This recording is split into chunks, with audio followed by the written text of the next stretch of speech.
લીમડામાં કાપડના ગોડાઉનમાં આગ લાગી હતી। કલાકોની જહેમત બાદ પણ આગ કાબૂમાં નથી આવી।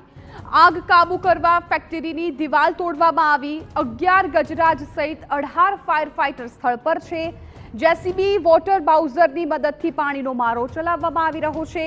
Chief fire officer Jayesh Khadiya પણ સ્થળ પર ઉપસ્થિત છે। કોહિનૂર ક્રિએશન નામની કાપડની કંપનીમાં આગ લાગી છે।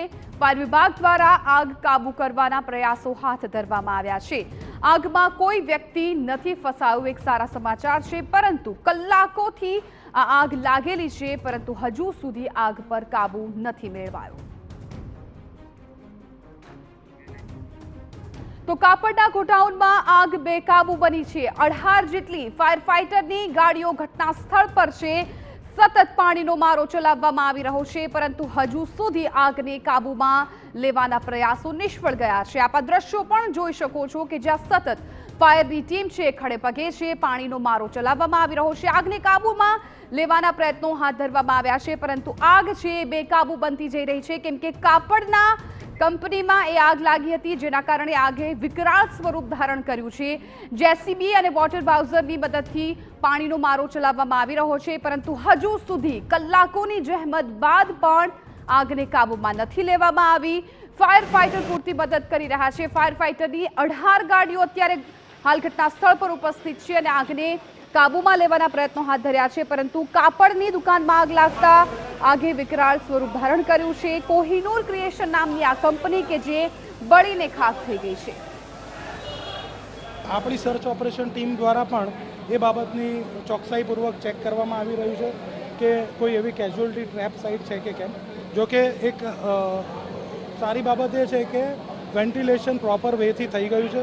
ધુમાડાનું જે પ્રમાણ હતું તે ખૂબ જ સારી રીતે સ્મોક વેન્ટિલેશન કરી દેવામાં આવ્યું છે, જેથી કરીને ફાયર ફાઇટર અને કંપનીના જે બીજા આજુબાજુની કંપનીના માલિકો કે रईसों ने પણ આ બાબતથી તકલીફ ન થાય। कहीं ना कहीं फायर एनओसी और बीयू परमिशन ना होने के कारण ऐसी कई बिल्डिंग थी जिन्हों कॉर्पोरेशन ने सील किया है, लेकिन आज भी ये किस्सा लगातार दोहराया जा रहा है।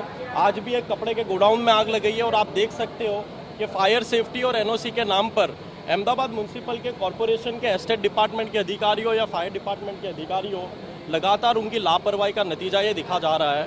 कांग्रेस पार्टी ये मांग करती है कि सिर्फ नाटक ही नहीं परंतु स्ट्रिक्टली एक्शन लिया जाए और स्ट्रिक्टली जहां पर भी फायर एनओसी और बीयू ना हो वहां पर स्ट्रिक्टली एक्शन लेकर उस पर कड़ी कार्रवाई की जाए। અમદાવાદના દાણી લીમડામાં આગનો બનાવ છે, જેમાં કાપડ ફેક્ટરીમાં વહેલી સવારથી જે આગ છે તે લાગેલી છે। ફાયર વિભાગની ટીમ અંદાજિત 4 કલાકથી આગ બુઝાવવાના પ્રયાસ છે તે કરી રહી છે, પરંતુ પતરાનો શેડ સહિતની જે સામગ્રી હોવાના કારણે આગ છે તે હજી સુધી કાબૂમાં નથી આવી। આપ દ્રશ્યમાં જોઈ રહ્યા છો ધુમાડા, અને તે ધુમાડા હવે સતત જે ફેલાઈ રહ્યા છે તે જ રોકવા માટે ફાયર વિભાગ સતત પ્રયાસ કરી રહ્યું છે। ત્યારે હવે જેસીબીની મદદ છે તે લેવામાં આવી રહી છે, અને જેસીબીની મદદથી જે ફેક્ટરીની દિવાલ છે તે તોડવાનું કામ અહીંયા થઈ રહ્યું છે, અને તે દિવાલ તોડીને સતત અંદર પાણીનો મારો છે તે કરવામાં આવી રહ્યો છે। કારણ ફક્ત એકને એક જ છે કે જલ્દીથી જલ્દી આગ છે તે કાબૂમાં આવે। બીજી તરફ જે દિવાલ તોડવાના કારણે અને પતરા જે લગાવેલા હતા તે ખસેડવાના કારણે વેન્ટિલેશન વ્યવસ્થિત થઈ રહ્યું છે, અને તેના જ કારણે ક્યાંક ને ક્યાંક જે ફાયર વિભાગના જવાનો છે તેમને વધુ મુશ્કેલી નથી આવી રહી, પરંતુ ચોક્કસથી જે અકસ્માત છે તેના કારણે ફાયર વિભાગના જે અધિકારીઓ છે તે અત્યારે જહેમત કરી રહ્યા છે। અમદાવાદ ફાયર વિભાગના ચીફ ખુદ અહીંયા પહોંચ્યા છે અને જે અત્યારે કામગીરી છે તે જોઈ રહ્યા છે, અને જે પ્રકારે વધુ કાર્યવાહી કરવી હોય તેનું પણ જે નિરીક્ષણ છે તે કરી રહ્યા છે। તેમની સાથે વાત કરીશું।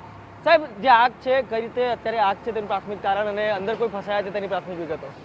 અંદર કોઈ ફસાયેલા ને એવા મેસેજ નથી, પરંતુ આપણે આ સવારથી આગ લાગેલી છે।